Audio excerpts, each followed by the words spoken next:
Ahora sí se escucha. Bien, justo estoy llevando el estudio del Evangelio según San Juan, desde el capítulo, bueno, todo el Evangelio. Llevo un año y algo y voy por el capítulo 3 nada más, lo cual muestra que la palabra del Señor es espectacular. Es una palabra preciosa que fluye vida. Y justo ahora, mientras se hacía la cena del Señor, voy a tocar un tema acerca de esto. Precisamente Jesús en el capítulo 2 de Juan nos habla de precisamente la cena del Señor, pero no tal cual como decimos cena del Señor, sino está en el templo. Anteriormente había predicado acerca de Juan, la última predicación que hice acerca de Juan, y en resumidas cuentas vemos, para comenzar, que en los capítulos anteriores, 1, 2 sí, 1 y 2, hemos visto que la presentación de Jesús por parte del apóstol Juan. Juan presenta a Jesús, que expresó que Jesús era la palabra de Dios encarnada y que esa palabra es la creadora de todas las cosas, además de ser la vida y la luz de los hombres. También explica Juan en el capítulo 1 que, que las tinieblas no prevalecen contra la luz y que a pesar de ser visible y ser esperada por los suyos no le recibieron. Luego hay un grupo que sí le recibió, que dice, pero a los que le recibieron, a los que creen su nombre, le dio la potestad de ser hechos hijos de Dios. Lo cual quiere decir que si tú no has recibido a Cristo Jesús como Señor y Salvador, no eres hijo de Dios. A los que le reciben, los que creen en su nombre, les dio la potestad de ser hechos hijos de Dios.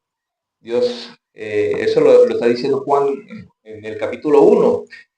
Y luego, en el versículo 1:14, nos habla de que Jesús tabernaculizó, o sea, puso su morada entre nosotros, puso su carpa entre nosotros. Es una manera de explicar que Dios descendió para habitar entre nosotros. Ese es un lenguaje que utiliza el apóstol Juan, y recordando a la tienda de campaña, al tabernáculo de reunión, cuando Dios dijo, yo habitaré en medio del pueblo. Y le dio instrucciones a Moisés de cómo iba a ser el tabernáculo. Una tienda de campaña en la cual, si el pueblo, Dios iba a colocar su arca ahí, y ahí la gente iba a consultar a Dios en medio del pueblo. Y cuando iban marchando de Egipto a la tierra prometida, y luego se aparcaban, colocaban en los 4 ángulos 3 tribus, y en todo el medio de las tribus, el tabernáculo, el arca del testimonio, simbolizando de que Dios iba a estar en medio de su pueblo. Luego, esto lo explica Juan en el 1:14. Luego vemos a Juan el Bautista, ¿sí? Ahí mismo en el capítulo 1 y principio del 2, ¿sí? Dice que él no desea sobresalir, sino que es preciso que él mengue y que Cristo, o sea, la palabra de Dios, Cristo, crezca, ¿sí? Y apunta a Jesús, no a sí mismo, cosa que deberíamos hacer todos los creyentes. No debemos promovernos a costa del Señor. Uno tiene que estar por detrás, abajo, y el Señor tiene que resaltar.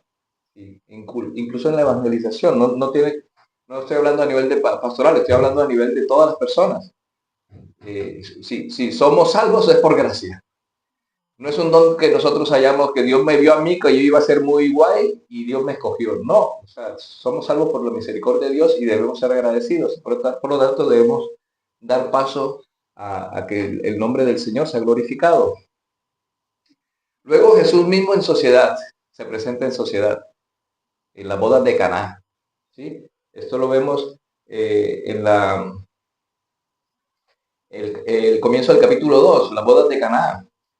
Jesús se presenta en la boda de Caná realizando su primera señal. ¿Cuál fue su primera señal? Convertir el agua en vino.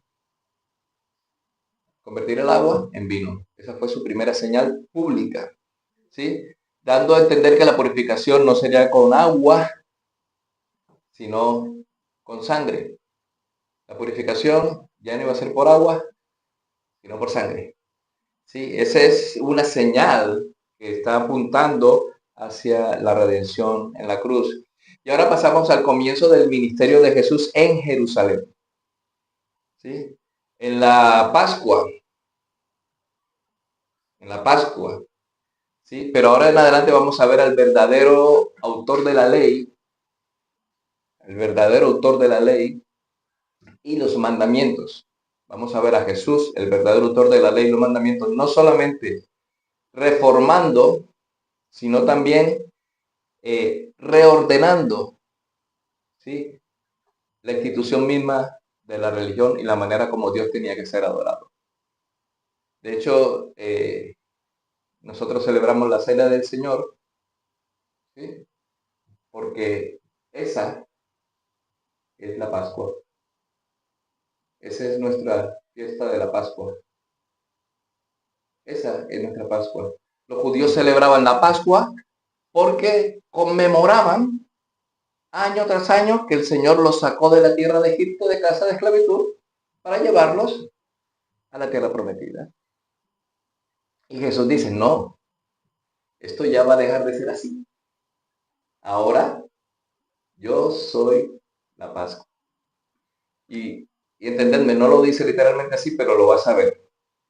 Entonces vemos aquí que Jesús va a hacer una reforma. Él es el verdadero alajá, él es el verdadero reformador, porque solamente el dador de la ley puede hacer una reforma a la ley. No una supresión, no, va a ser una reforma a la ley. Y aquí comienza precisamente en el templo de Jerusalén. Entonces comenzamos el versículo 13, dice así, a partir del 13. Estaba cerca la Pascua de los judíos y subió Jesús a Jerusalén. Y halló en el templo a los que vendían bueyes, ovejas y palomas y a los cambistas allí sentados. Y haciendo un azote de cuerdas, echó fuera del templo a todos y las ovejas y los bueyes. Y esparció las monedas de los cambistas y volcó las mesas y dijo a los que vendían palomas, quitad de aquí esto y no hagáis de la casa de mi padre casa de mercado. Hagáis de la casa de mi padre casa de mercado. Entonces sus discípulos se acordaron de que estaba escrito, el celo de tu casa me consume, el celo de tu casa me consume. Esta es la primera presentación de Jesús en Jerusalén en público. Anteriormente fue a nivel familiar, de uno por uno, luego en la boda de Caná, y luego ahora a nivel de Jerusalén. Es su Pascua número 30, es la Pascua número 30 de Jesús. Jesús lleva 30 años desde que nació, que sus padres le llevaban cada año a Jerusalén. La Pascua número 30, pero es la primera de su ministerio. Sube hasta el templo, el cual era la adoración, el centro de la adoración del pueblo. Llega al templo y lo primero que se encuentra es que en vez de encontrar adoradores, se encuentra un grupo de personas que en vez de estar agradecidos por la redención del Señor, o sea, entendamos lo que es realmente la Pascua. Es una fiesta de agradecimiento porque Dios les redimió. Y en vez de estar agradecidos por la redención del Señor, se encuentra vendiendo cosas en la casa de Dios. La gente se encuentra vendiendo. Jesús se encuentra la gente vendiendo cosas en la casa de Dios. Podemos pensar que estaban haciendo bien, porque pues, es una fiesta religiosa. Tenían que ofrecer sacrificios, no ibas a venir de que si vivías en Roma, a venir con un buey y unas palomas desde Roma para ofrecer sacrificios en Jerusalén, porque, bueno, ¿qué cuesta? No sé cuál cuesta llevar un gato en avión aquí, un perro en avión. En esa época no había aviones y tardaba meses y posiblemente la logística no iba a ser adecuada. Entonces dijeron, bueno, mira, aquí está el negocio. Aquí está el negocio. Tú vienes a Jerusalén y yo te vendo el buey. Ese es el negocio. O sea, eso aparentemente es necesario que haya un buey para hacer esto. Sin embargo, esto es lo que Jesús encontró. Un mercado de venta de animales, para el sacrificio del Cordero, para la redención, la Pascua y todo esto. Entonces Jesús se encuentra con toda esta imagen. Entendamos que primero, ¿qué significa Pascua? Tenemos que entender los términos para poder hablar bien, para poder comprender de lo que el apóstol Juan al escribir este evangelio trata de transmitir al oyente. ¿Sí? La Pascua, ¿qué es la Pascua judía o como se denomina la Pesaj? ¿Sí? Es simplemente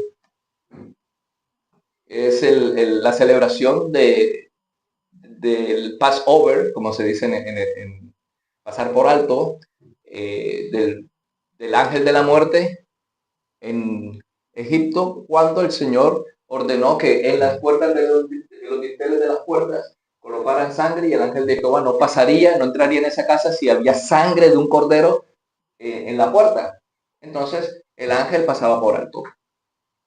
Pasar por alto.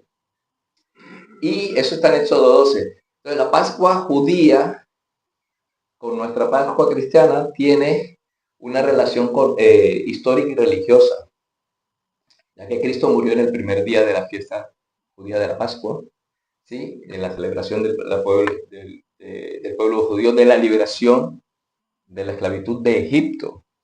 Pero nuestra Pascua es mucho mayor, porque nosotros no hemos sido liberados de la esclavitud del pueblo de Egipto, sino que ahora somos liberados de la esclavitud del pecado y de la condenación de la muerte. Entonces es una Pascua que es mucho más amplia.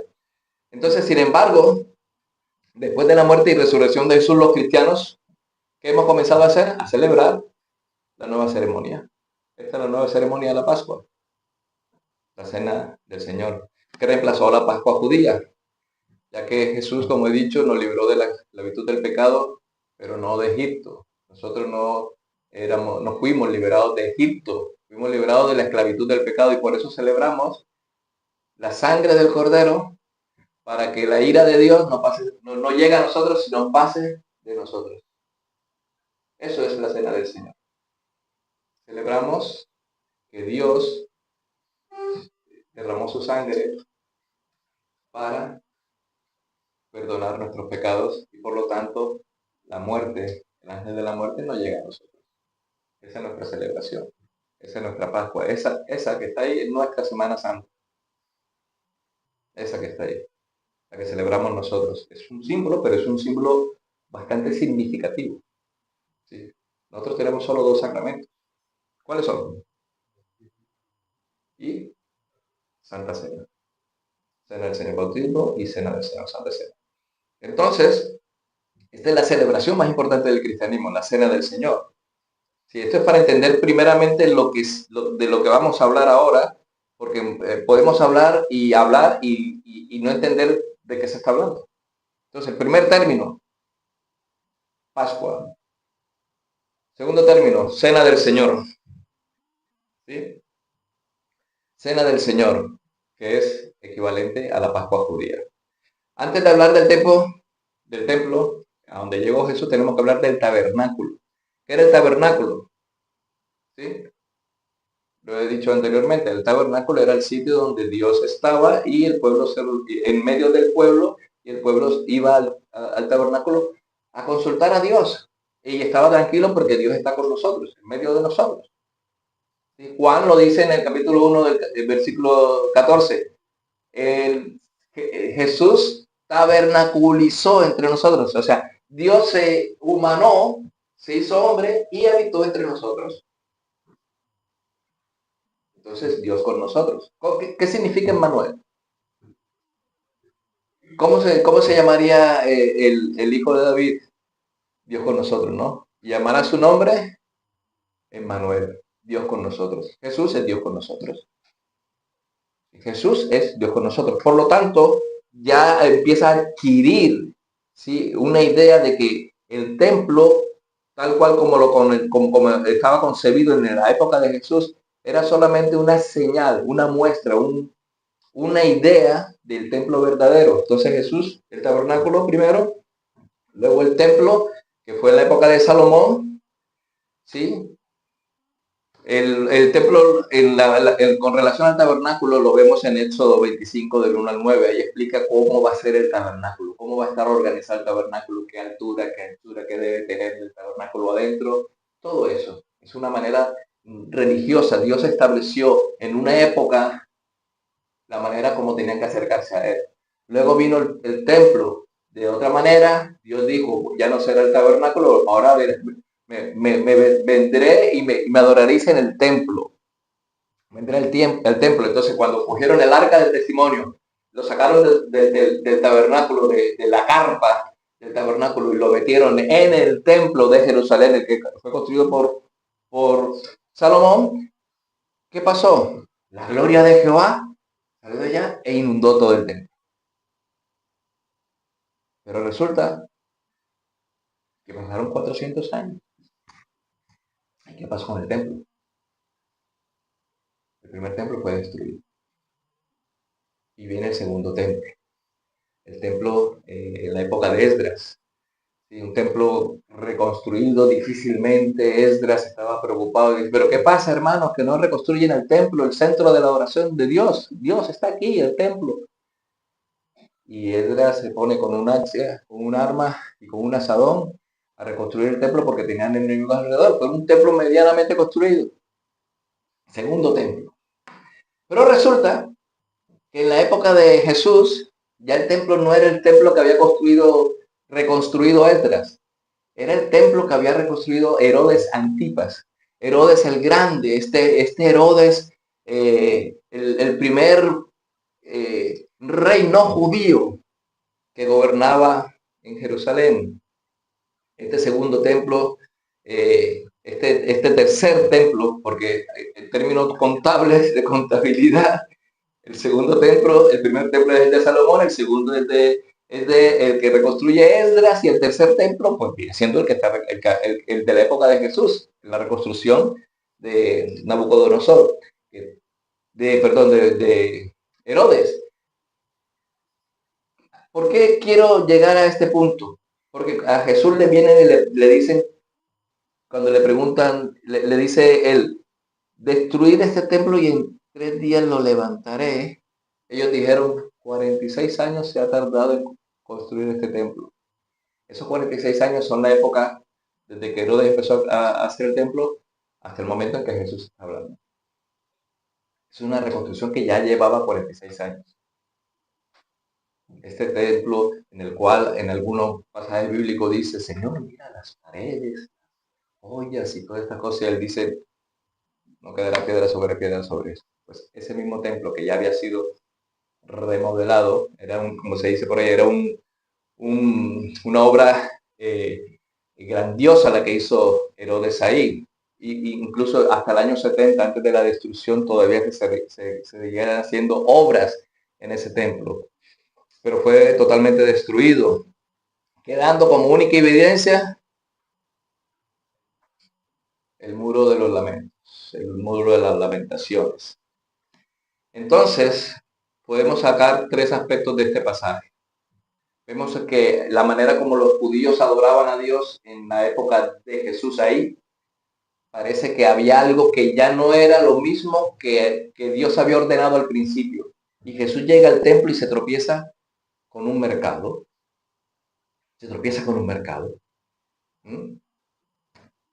Yo me pregunto, cuando tú vienes a esta congregación, si tú ves que la adoración, la alabanza, la enseñanza que se imparte aquí tiene que ver con la enseñanza que se hacía en la época de Jesús. O si tú has visto que en nuestra sociedad, cómo se está adorando a Dios, cómo se sirve a Dios. Dios tiene una manera de adorar. Hay una sola manera de adorar. Jesús dijo,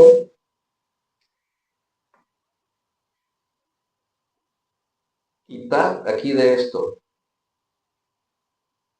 No hagáis de la casa de mi padre una casa de mercado. En otros textos, voy a pedir a 3 hermanos que cojan uno de Mateo 21 del 12 al 17. Voy a pedir que lo leáis seguido. Mateo 21 del 12 al 17, Marcos 11 del 15 al 19 y Lucas 19 del 45 al 48. Del 15 al 19 y Lucas 19 del 45 al 48. El primero es Mateo 21 del 12 al 17. Voy a pedir por favor que lo haya encontrado Silvio.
Marcos 11, del 15 al 19. Entonces vinieron pues a Jerusalén, encontrando a Jesús en el templo, comenzó a echar fuera a los que vendían y compraban en el templo, y volcó las mesas de los cambistas y las sillas de los que vendían palomas, y no consentía que nadie atravesase el templo llevando utensilios, y les enseñaba diciendo: ¿no está escrito, mi casa será llamada casa de oración para todas las naciones? Mas vosotros la habéis hecho cueva de ladrones. Y lo oyeron los escribas y los principales sacerdotes y buscaban cómo matarle, porque le tenían miedo, por cuanto todo el pueblo estaba admirando de su doctrina. Pero al llegar la noche, Jesús salió de la ciudad. Bien, y Lucas 19 del 45 al 48.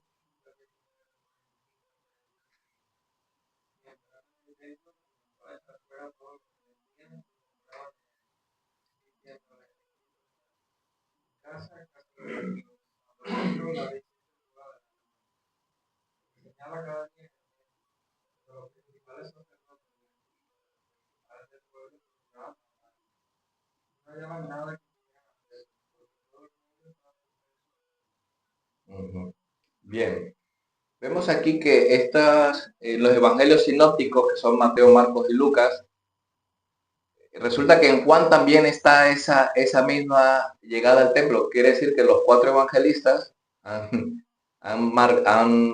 registrado ese evento. Y cada uno muestra un aspecto de lo que sucedió ese día en el templo.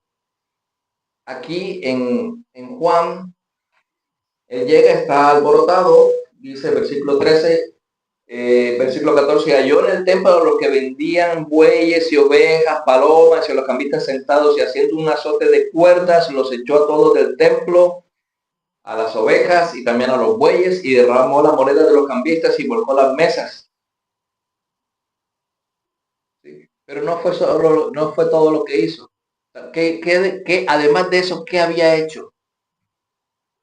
¿Qué otra cosa encontramos que estaba haciendo Jesús en el templo cuando llegó al templo y además de tirar las mesas de los cambistas, de sacar a todo el mundo, además qué estaba haciendo?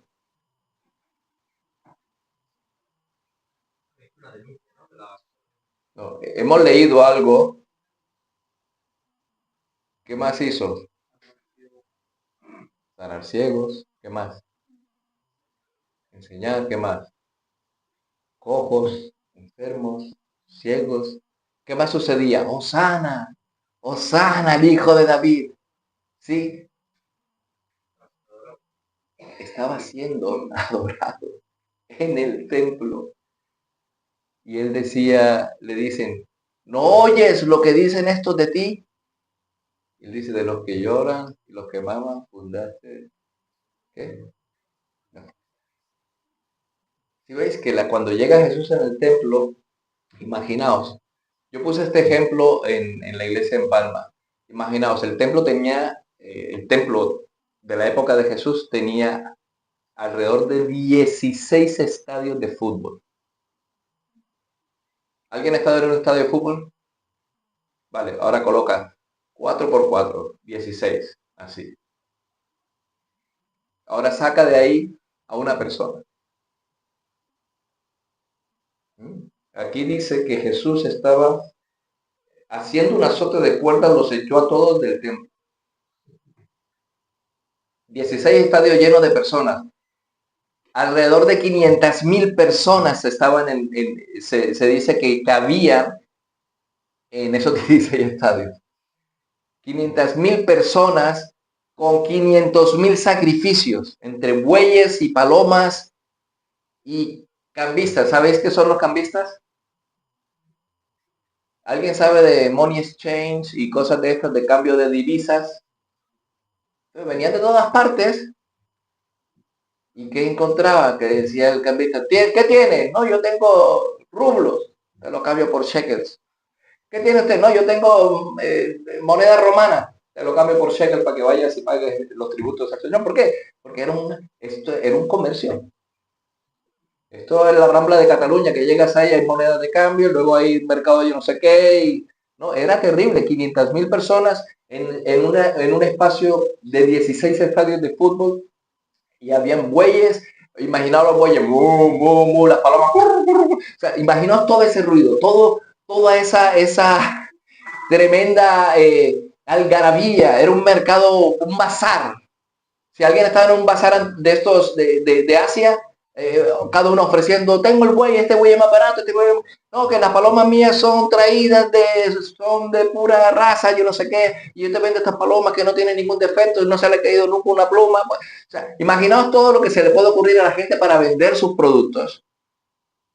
Imaginaos a los cambistas, lo cambio a mejor precio, $1 cuesta 1.10 o te lo cambio a dólar por euro, igual no pasa nada. O sea, imaginaos toda esa algarabía y el Señor Jesús cogió una cuerda.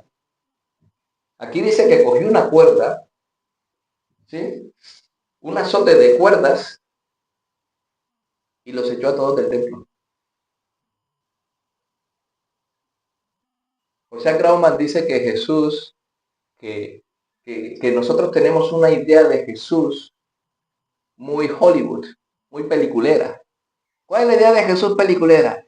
Cabello largo, barba chiverita con 2 buclecitos aquí, ojos azules y esta voz. Venid a mí todos los que estáis cansados y trabajados. Palabras, unas vocecitas como si Jesús era un semita. Jesús era carpintero. Rubio por ningún lado. Ojos azules, vamos, ni pensarlo. Pero tenemos una idea de Jesús. Pues ese Jesús, que es el Cordero de Dios, también es el león de la tribu de Judá. Y ese Jesús vino y agarró una cuerda, un látigo de cuerdas, y sacó a todo el mundo del templo porque el celo de su casa me consume, dice la palabra del Señor. Y llegó y dice aquí que los sacó a todos. Los sacó a todos. Yo me imagino, mira, esto es así. Él es el Todopoderoso. Él como hombre era perfecto. Pensamiento perfecto, razonamiento perfecto. Pero las palomas y los bueyes obedecieron. Y la gente salió. 500,000 personas. Y mientras él sacaba a la gente, también estaba haciendo milagros. Estaba sanando cojos, ciegos, haciendo obras. Y además de los bueyes, las palomas y todo eso, hay gente jóvenes. Muchos jóvenes que decían, Hosana, Hosana, hijo de... O sea, imaginaos todo esto en ese día. Con razón, los 4 evangelistas ponen esto en importancia. Todos los 4, es una de las pocas cosas que los 4 evangelistas escriben en común. La llegada al templo. Y entonces dice aquí, a los que vendían palomas, dijo, quitad de aquí esto. No hagáis de la casa de mi padre una casa de mercado. Y fijaos el versículo 17 que dice, entonces se acordaron sus discípulos, que está escrito, el celo de tu casa me consume, o me consumirá, el texto en griego. El texto de tu casa me consume. Entonces los judíos le respondieron y le dijeron, cuando se refiere a los judíos se refiere a los fariseos y a los escribas, ¿no? Porque prácticamente todos eran judíos los que estaban ahí. Se refiere a los escribas y a los fariseos. Le dice, ¿qué señal nos muestra dado que haces esto? Hombre, ¿qué señal os muestro dado que hago esto? He sanado ciegos, he curado gente, he hecho milagros, ha salido todo el mundo del templo y me dices qué milagro, qué señal. O sea, estáis viendo que son 500,000 personas y están todas para afuera después de haber curado y hay jóvenes que dicen, Osana, Osana, el Hijo de David, y vosotros me decís qué señal nos muestras dado que haces esto. Y respondió Jesús y les dijo, destruid este templo. Fijaos la señal. Destruid este templo y en 3 días lo levantaré. Ellos, los judíos, en su adoración, pensaban que Jesús se estaba refiriendo al templo, porque que Dios está en el templo. Yo por eso, como decía nuestro hermano José Luis, el local donde la iglesia se reúne, la iglesia somos nosotros. Nosotros somos el templo de Dios. Entonces Jesús viene y les dice, destruir este templo, Ellos pensaban que era ese. Destruir este templo y en 3 días lo levantaré. Dijeron entonces los judíos, en 46 años fue edificado este templo y tú en 3 días lo levantarás. Fijaos que él le dice, la señal que os voy a dar es que vosotros vais a crucificar este templo y yo lo voy a levantar. Esa es la señal, que vosotros me vais a crucificar y en 3 días lo voy a levantar. Esa es la señal del verdadero templo. Entonces, ahora la pregunta es, ¿cuál es el verdadero templo?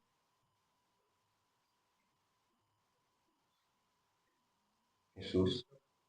Jesús es el verdadero templo. Y nosotros somos piedras vivas de ese templo.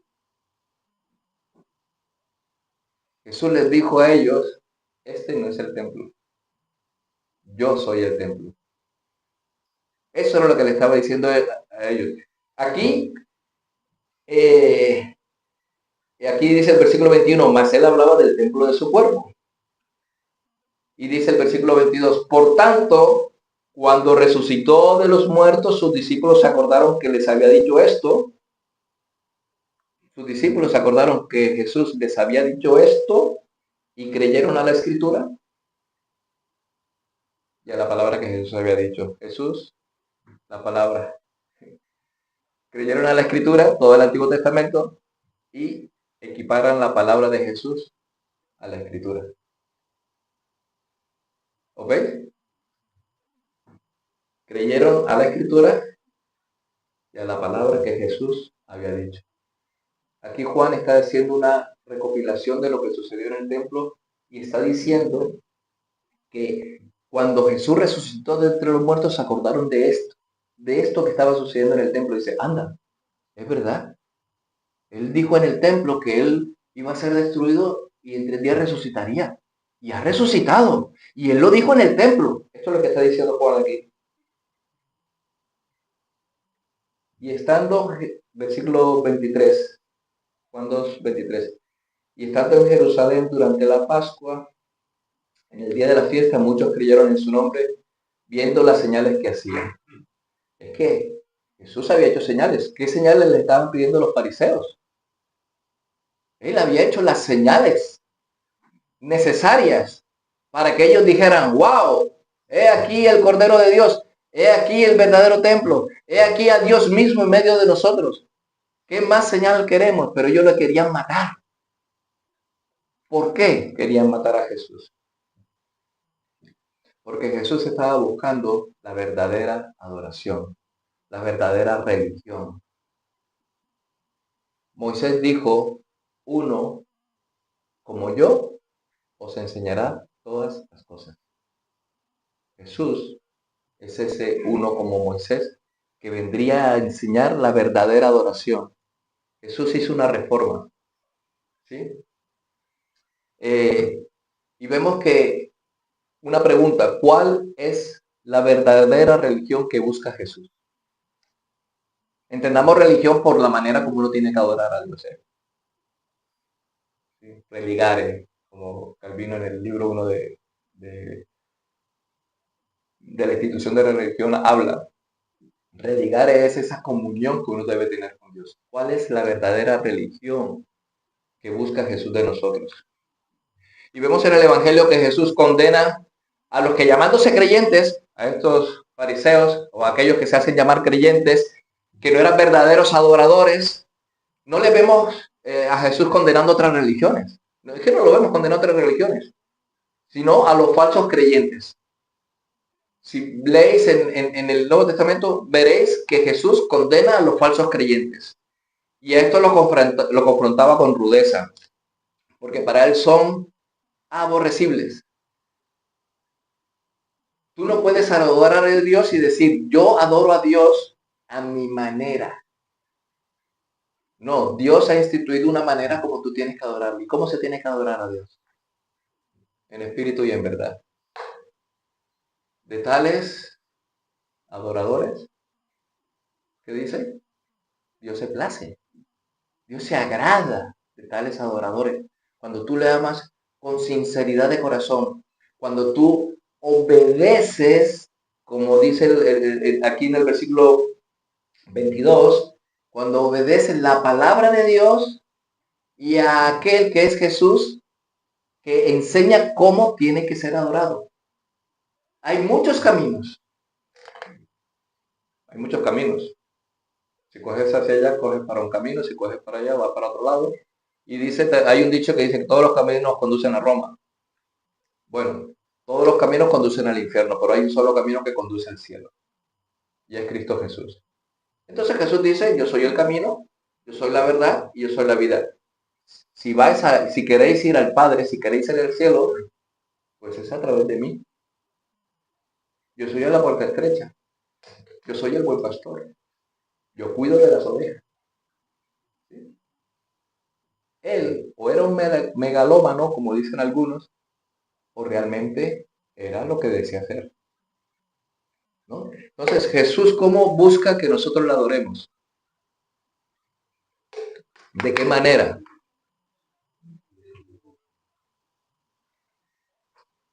La pregunta que nosotros debemos respondernos al final de este pasaje es, ¿cómo podemos ser verdaderos adoradores y no falsos adoradores? Y la otra pregunta es, ¿cómo es la verdadera adoración? ¿Cómo se debe adorar? ¿Cómo puedo adorar a Dios de manera real y sincera? No lo sé. Pues hoy veremos tres aspectos que nos ayudarán a reconocer la verdadera adoración. La verdadera adoración se puede reconocer en este pasaje de tres aspectos. Celo, primero, santidad por el Padre, eso está entre el versículo 13 al 17. ¿Sí? El corazón de la verdadera adoración y el precio. ¿Vale? En el celo, con relación al celo, del versículo 13 al 17, como hemos leído antes, vemos a Jesús que explica que el templo, o sea, debe ser un lugar de gratitud de los creyentes por la redención. Aquí tenemos que venir agradecidos a Dios por su redención, ¿no? Esa es una identidad, ¿sí? Es una identidad para el que viene a la iglesia, tiene que venir en agradecimiento porque Dios le ha redimido, le ha comprado por precio, ha derramado su sangre en la cruz y ahora ya no te perteneces a ti mismo. Tú vas a esa iglesia porque tú vas a rendir culto al Señor, a adorar al Señor por lo que Él ha hecho en tu vida. Y una verdadera iglesia es aquella que te muestra que ellos mismos vienen aquí a adorar porque están agradecidos por la misericordia que Dios ha tenido con ellos. Aquí no vienes para que te prosperen. Que Dios puede prosperar. Amén. Es cierto. Pero tú no vienes aquí, como veremos más adelante, porque Dios te va a arreglar la economía de la casa o mejorar el matrimonio o cosas de estas. Entonces está bien. Pero ese no es el propósito de lo que venimos aquí. Nosotros venimos aquí en agradecimiento a lo que Dios ha hecho por nosotros en nuestra vida. Ese es uno de los aspectos. Por eso, el versículo 13 al 17, os pido siempre que cuando termine el culto, después, cuando estén las grabaciones o en vuestras propias casas, en la misma Biblia, reviséis los pasajes que se han estudiado para que afiancéis la enseñanza de la palabra de Dios y la pongáis por obra. ¿Sí? Tenemos que ir al templo a adorar realmente. Jesús estaba enojado porque no se estaba haciendo lo que se tenía que hacer en el templo. Y quizás los que estaban en el templo pensaban que estaban haciendo bien. Lo más probable es que probablemente es que eso era lo que estaban, ellos pensaban que estaban haciendo bien. Dios mandó que adoráramos en este templo. ¿Cómo adoramos? Pues con corderos, con palomas, con lo que sea. Pues estoy ofreciendo lo que se necesita para la adoración a Dios. Ellos pensaban seguramente que estaban haciendo bien, pero estaban haciendo bien. Entonces estaban de manera equivocada tratando de rendirle culto a Dios. Por lo tanto, lo primero que hay que tener es celo. Hay que tener celo. Una marca de la verdadera adoración siempre es buscar, glorificar el nombre de Dios. Esa es una marca de una verdadera adoración. Una iglesia que busca glorificar el nombre de Dios es una iglesia sana. Puede que no estés de acuerdo en la manera como están organizadas las sillas o el color de las sillas, eso da igual. Pero si esa iglesia solo quiere glorificar el nombre de Dios, estate tranquilo, es una iglesia buena. ¿Sí? Tu corazón no debe desear otra cosa que hacer la voluntad de Dios. Desear que el nombre de Dios sea santificado. Incluso si ves que el nombre de Dios es blasfemado, deberías sentir ira. No vas a ser como Jesús, que tira, llegas a, no sé, aquí a Ibiza, a la plaza y ves ahí todo el mundo haciendo cantidad de cosas y vas a salir como el Señor. Y no tengo un azote de cuerdas, pero voy a sacarme la correa y voy a empezar a sacar a todo el mundo de aquí. Hagáis eso, por favor. Hasta ahí no llega el cero, pero debes sentirte airado por ver que el nombre de Dios es blasfemado. Por lo menos debes sentir ira. Y si no lo sientes, eh, eh, eh, que el nombre de Dios, si no sientes rabia por ver que el nombre de Dios está siendo blasfemado, tú estás muerto. De verdad, tú debes sentir, el amor tuyo por el Señor te debe hacer sentir ira por las cosas que suceden, pero compasión por aquellos que se pierden. Oh Señor, Padre, ¿cómo está este mundo perdido? Señor, dale luz. Permíteme compartirle un tratado, hablar del Evangelio. ¿Por qué? Porque el amor hacia Dios te lleva a tener la compasión por los demás. Porque la ira de Dios está sobre ellos, pero tú has sido llamado a misericordia. La misericordia de Dios está sobre ti. La ira está sobre los otros. Tienes que ser misericordioso. Otro aspecto, el segundo aspecto, corazón de la verdadera adoración. Versículo 18 al 22. El corazón de la verdadera adoración, versículo 18 al 22. Dice así: entonces los judíos respondieron y le dijeron: ¿qué señal nos muestra dado que haces esto? Respondió Jesús y les dijo: destruid este templo y en 3 días lo levantaré. Dijeron entonces los judíos: en 46 años fue edificado este templo y tú en 3 días lo levantarás. Mas él hablaba del templo de su cuerpo. Por tanto, cuando resucitó de los muertos, sus discípulos se acordaron de que les había dicho esto y creyeron a las escrituras y a la palabra de Jesús. El corazón de la verdadera adoración, ¿sabes cuál es? La redención de Cristo. La redención de Cristo es el corazón de la verdadera adoración. Destruid este templo y en 3 días lo levantaré. Ellos piden señal y la señal que Jesús le da es que cuando destruyan su cuerpo, cuando sea crucificado, verán al 3er día la señal de que Jesús es el verdadero templo. Entonces, el corazón de la verdadera adoración es la redención de Cristo Jesús. Es una de las profecías más claras. Jesús le está diciendo aquí una profecía muy clara de la redención, es decir, la muerte y la resurrección de Cristo es la señal de la verdadera adoración. Cristo murió, fue sepultado y resucitó. Y no existe religión verdadera aparte de esta verdad. No existe religión verdadera aparte de esta verdad. Sin cruz no tenemos justicia. Sin cruz no hay justicia. Sin la resurrección no tenemos vida, porque estábamos muertos en nuestros delitos y pecados, y a través de la resurrección nosotros también vivimos con Jesús. Sin la cruz no hay perdón. Si no hay derramamiento de sangre en esa cruz, no hay perdón. Y no me refiero al derramamiento de sangre que Jesús fue herido y derramó mucha sangre y por eso la sangre de Jesús nos redimió. Cuando la Biblia habla de la sangre, se refiere a la muerte. Sin derramamiento de sangre quiere decir sin muerte. No hay redención. Porque Jesús ha podido derramar toda la sangre del mundo y quedarse seco de la sangre y seguir vivo. No. Es la muerte de Jesús la que produce la redención. Pero es un término, un lenguaje que se utiliza el derramamiento de sangre. ¿Sí? Se derramó mucha sangre, quiere decir murió mucha gente. No es que se desangraron y después siguieron vivos y no pasa nada. ¿No? Se buscan donantes de la Cruz Roja. No trata de eso. Sencillamente es que la muerte de Cristo Jesús en esa cruz ha ganado un perdón de pecados. Y sin la resurrección no tenemos esperanza. Si Cristo no resucitó, vana es nuestra fe, vana es nuestra adoración.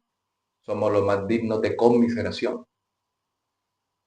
Si Cristo no resucitó, ¿qué hacemos aquí? ¿Por qué celebramos eso? ¿Por qué venimos a la congregación? Si Cristo no resucitó, comamos y bebamos, que mañana moriremos. Y como ya no hay esperanza de resurrección, pues vamos a salir y a cometer crímenes y que como no vamos a ser juzgados por nada, ¿qué más da? Pero Cristo resucitó. Primicia de los que durmieron, dice el apóstol, ¿no? Sin la resurrección no tenemos esperanza. Sin esa verdad no hay cristianismo. Por lo tanto, sin la cruz no tenemos justicia, sin la resurrección no tenemos vida, sin la cruz no tenemos perdón, sin la resurrección no tenemos esperanza. No hay cristianismo, entonces no hay salvación, no hay esperanza, no hay nada. Si tu religión o tu adoración está basado en algo diferente de eso, no tienes la verdadera religión. No es por obras, pues Cristo lo hizo todo. Todo lo hizo en él. Él lo hizo todo. Él vivió una vida santa y perfecta. Él murió en el madero. Él sufrió antes de llegar a ese madero. Él era el Dios todopoderoso que podía evitar cualquier otra cosa, pero él lo hizo por amor a nosotros. Él lo hizo todo. ¿Tú qué tienes que ser? Es agradecido. Reconocer la obra que él hizo en esa cruz. Porque Jesús lo hizo todo. No podemos centrar nuestra religión sobre obras humanas. Pues consumado es, dijo Cristo. Consumado es, ya está hecho, no tienes que hacer más nada. Solo tienes que venir con sinceridad de corazón, Señor. Yo no sé cómo adorarte. Yo trato de leer la Biblia y me duermo. Os ha pasado seguro, porque todos los cristianos pasamos por la etapa de que voy a leer la Biblia, yo voy a leer la Biblia y me duermo. Pero estás con el TikTok y con el Instagram, que el teléfono hasta que se te cae un teléfono en la cara de tanto verlo, pero te da pereza leer la Biblia. Es una lucha que uno tiene que hacer. Para uno entrar en el descanso del Señor tiene que luchar. Entonces tú tienes que adorar a Dios con sinceridad. Señor, yo no sé cómo orar. Yo no sé cómo leer la Biblia. ¿Qué tengo que hacer? Los hermanos dicen que que en vez de ponerme a ver las actualizaciones de estado, ¿por qué mejor primero no leo la palabra del Señor y ya después miramos a ver si me leo las actualizaciones de estado? ¿Cómo tengo que adorar a Dios? Con sinceridad de corazón. Tengo que adorar a Dios llegando a Él para saber qué es lo que Él hizo por mí y dónde estaría yo si no me hubiese rescatado Dios. En un estudio del viernes que estamos estudiando la confesión del Catecismo de Heidelberg, hace una pregunta al hermano y dice, ¿dónde estaríamos nosotros ahora? Yo respondí, pero esto fue con toda la sinceridad, era viernes, bueno, yo me estaría preparando para irme de fiesta. Yo estaría cogiendo perfume y viendo cómo está el tráfico, dónde voy a ir, mis colegas, mis amigos, voy de fiesta, me gasto todo el dinero y ya el lunes veremos. Eso era mi vida. Y posiblemente la tuya. Pero Dios me ha rescatado. Dios me ha dado propósito y me ha dado una familia. La familia de la fe.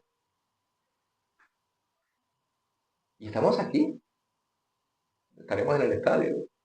Estaremos en la playa. Estamos aquí. Estamos adorando a nuestro Dios. Pero tenemos que venir y saber por qué venimos aquí. Con sinceridad de corazón. A Jesús le enojó muchísimo eso. Ya os habéis imaginado la escena de Jesús en el templo, ¿no? Todos los bueyes saliendo en orden, las palomas, todo en orden. Y el Señor ahí, con todo el poder y la autoridad, con esa voz del león de la tribu de Judá. En un estadio, si tú te pones en una esquina y alguien está en la otra, si está el estadio vacío, probablemente os escucháis. Si hay gente en el estadio, ni hablar. Los de la zona sur con los de la zona norte insultándose y no se entienden los unos a los otros porque los del medio interrumpen el sonido. Pero imagínate 16 estadios llenos de personas. Una sola voz, la voz del Creador, diciendo, ¡fuera! ¡Salid de aquí! Porque la verdadera adoración, la manera como Dios la establece, implica una verdadera comunión. Cuando tú vienes aquí, tú tienes que venir pensando, Señor, voy este domingo a la iglesia, porque no hay una cosa más que hacer que estar agradecido contigo. Por eso vengo aquí a esta iglesia, para adorarte, para entender qué es cuál es el propósito que tú tienes en mí. Yo sé que yo tengo la vida eterna. Yo sé que yo voy a resucitar cuando muera, voy a resucitar. Yo sé que voy a ver a mis seres amados que creyeron en ti, los voy a ver y los voy a reconocer. No voy a tener ninguna amargura. Mis ojos no van a ver ninguna lágrima más, porque todo llanto enjugarás. Señor, yo todo eso lo sé, pero en el mientras tanto, mientras estoy aquí, enséñame cómo adorar. Permíteme verte, conocerte a través de las escrituras, leerte. Soy la novia del Cordero, soy la iglesia, soy la novia del Cordero. ¿Cómo puedo conocerte mejor? Pues leyendo las palabras, estudiando la palabra. Digo, ay Señor, tu palabra dice aquí que por nada estéis afanosos. Señora, vivo con un afán. ¿Qué hago? Por nada estéis afanosos, sino que sean conocidas vuestras peticiones. Esa es una verdadera adoración. Esa es la verdadera religión. La manera como tú aprendes de la palabra del Señor a cómo adorar al Señor.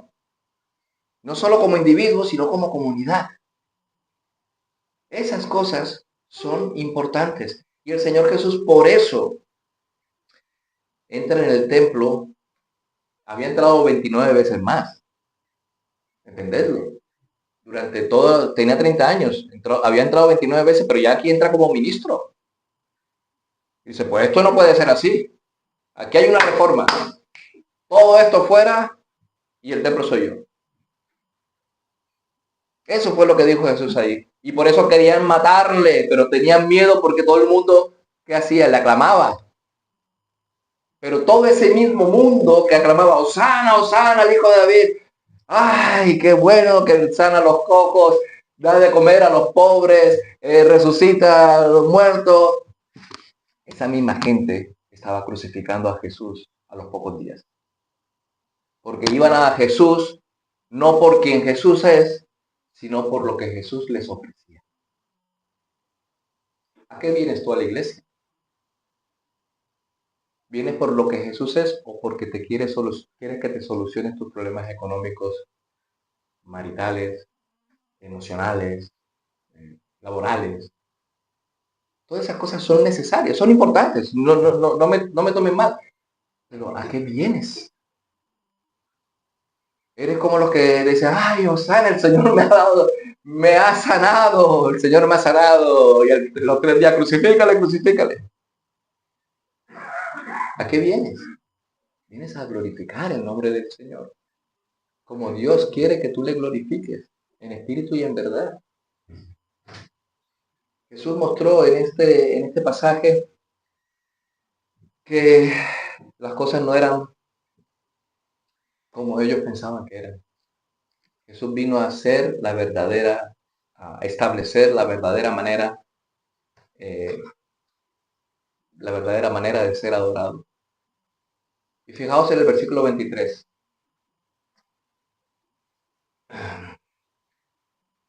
Y estando en Jerusalén durante la Pascua, en el día de la fiesta, muchos creyeron en su nombre, viendo las señales que hacía. Yo creo en Jesús, he visto las señales que hace, es Jesús, el hijo de David y tal. Pero, versículo 24 del capítulo 2, Juan 2, 24, pero Jesús mismo no se fiaba de ellos. Osana, Osana, Osana, y Jesús no se fiaba de ellos. No se fiaba de ellos. ¿Por qué? Porque él conocía a todos. Y no tenía necesidad que nadie le diera testimonio del hombre, porque él sabía lo que había en el hombre. Un hermano que busque Jeremías 17:10. No tengo tiempo, pero un hermano que lo lea. Del 9. Desde el 9, perdón, el 9.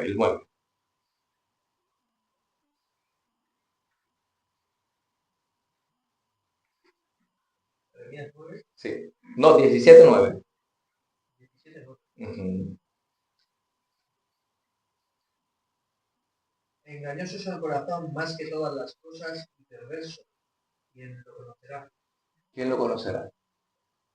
¿Quién conocerá el corazón del hombre? ¿Quién conocerá el corazón engañoso del hombre?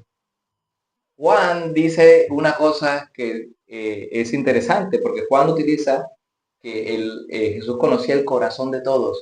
Versículo 10 de Jeremías 17.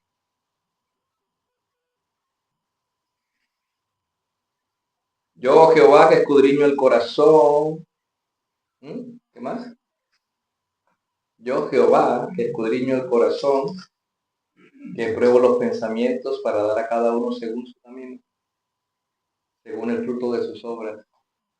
Juan nos está diciendo que aunque ellos todos clamaban, Osana, Osana, Osana, y Jesús no se fiaba de ellos, Jesús como Jehová, porque Él es Dios, conocía el corazón de todos ellos y le va a dar a cada uno según sus obras.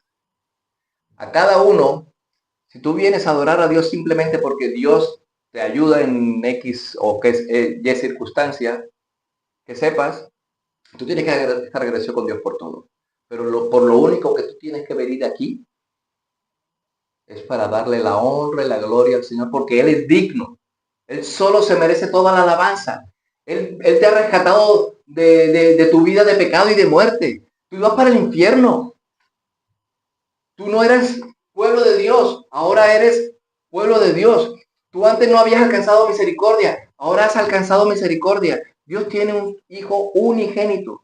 El Padre eterno tiene un hijo eterno. Nosotros somos hijos adoptados, con los mismos beneficios que el Padre. Tú tienes que venir aquí para adorar a Dios sinceramente, porque Él es bueno. Él ha sido bueno contigo, ha sido bueno con tus hijos, ha sido bueno con tus padres. Te ha abierto los ojos. Estarías ahora mismo, qué sé yo, perdido en cualquier otra cosa. Lo que sea, da igual. Lo que sea. Has podido estar inmerso en una adoración religiosa seca, infructuosa, asistiendo todos los domingos a la iglesia, haciéndote, no sé, yendo a la iglesia católica y flagelándote Todo este poco de cosas que aparentemente tienen mucha piedad, pero que realmente son camino de muerte. Y te ha dado su palabra. Y te ha dado su palabra para que tú le busques en espíritu y en verdad. Para que tú le adores por cuanto Él es bueno. Esto que el apóstol Juan nos dice aquí, sabéis que el propósito del Evangelio de San Juan, ¿no? ¿Sabéis cuál es el propósito del Evangelio de San Juan? Yo ya lo he dicho 2 veces, las 2 veces anteriores que he venido. Juan 20, 21, 30, perdón, 20, 30 y 20, 30 y 31. Es 20, 31. Pero estas cosas se han escrito para que creáis que Jesús es el Cristo, el Hijo de Dios, y para que creyendo tengáis vida en su nombre. Juan está narrando esta historia que sucedió con un propósito, para que creas que Jesucristo es el Hijo de Dios y para que creyendo tengáis vida en su nombre. Si tú estás aquí y no has conocido a Jesús como tu Señor y Salvador, si has pensado, oye, me parece un hombre guay. Jesús es un hombre guay.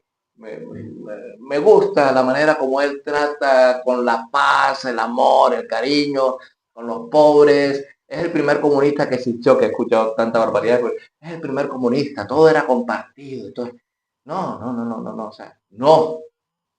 Si tú estás haciendo eso, olvídate de eso. Cristo es el creador del cielo y de la tierra. Él te creó y lo que busca es que tú reconozcas cuál es tu posición delante de Él. Y si estás del lado de los que todavía no son hijos, te arrepientas y le busques para hacerte hijo. ¿Y sabes qué va a hacer Él? Él te va a dar un nuevo corazón. Entonces lo que a él te daba aburrimiento, no que ir a la iglesia, hay que pereza. Vas a desear ir porque quieres conocer más a tu Señor, a tu Creador. Esa es la verdadera adoración. ¿Dónde estabais vosotros algunos años atrás? ¿Qué hacíais? ¿De dónde os ha sacado Dios? ¿Dónde estás ahora y a dónde quieres que te lleve el Señor? ¿Qué estás haciendo ahora con tu vida que crees que puedes, que el Señor te puede ayudar? Él es fiel, Él es poderoso, Él puede cambiar tu vida. Él le puede dar sentido a tu vida. Nosotros tenemos esperanza. Los que hemos creído tenemos esperanza en la resurrección de los muertos. José Luis hablaba de dormir. Ciertamente, aunque el texto griego dice dormir, cementerio. ¿Cementerio qué significa? Dormitorio. Los cristianos no mueren. Los cristianos dormimos esperando que el Señor nos venga a despertar. Arriba. Esa es nuestra esperanza. El mundo no tiene esperanza. El mundo es comamos y bebamos que mañana moriremos. Pero se acercan al fin. Tenemos que ser amorosos con ellos, porque nosotros sí que hemos alcanzado misericordia. Si tú estás aquí y no lo has hecho, hazlo. Es gratis. La salvación es gratuita. Es un don de Dios, es un regalo. No tienes que hacer nada. Solo confiar en Cristo Jesús como Señor y Salvador. Y ponerte a estudiar su palabra. ¿Cómo vas a conocer al Señor si no estudias su palabra? ¿Mm? Por sueños. Vas a consultar el tarot. Eso hacen los que no tienen a Dios. Nosotros tenemos algo fuerte y tenemos esto. Y por eso quiero terminar con lo que dice el apóstol Juan. Juan termina diciendo lo siguiente.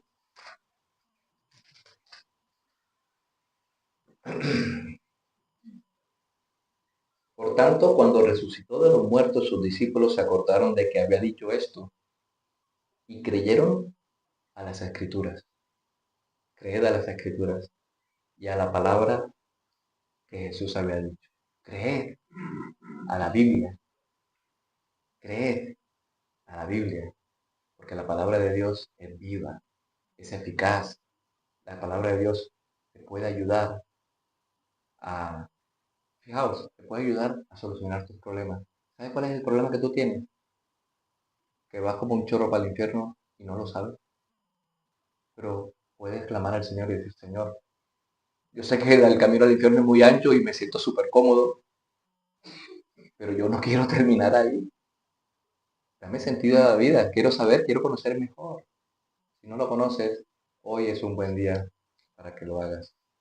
Amén.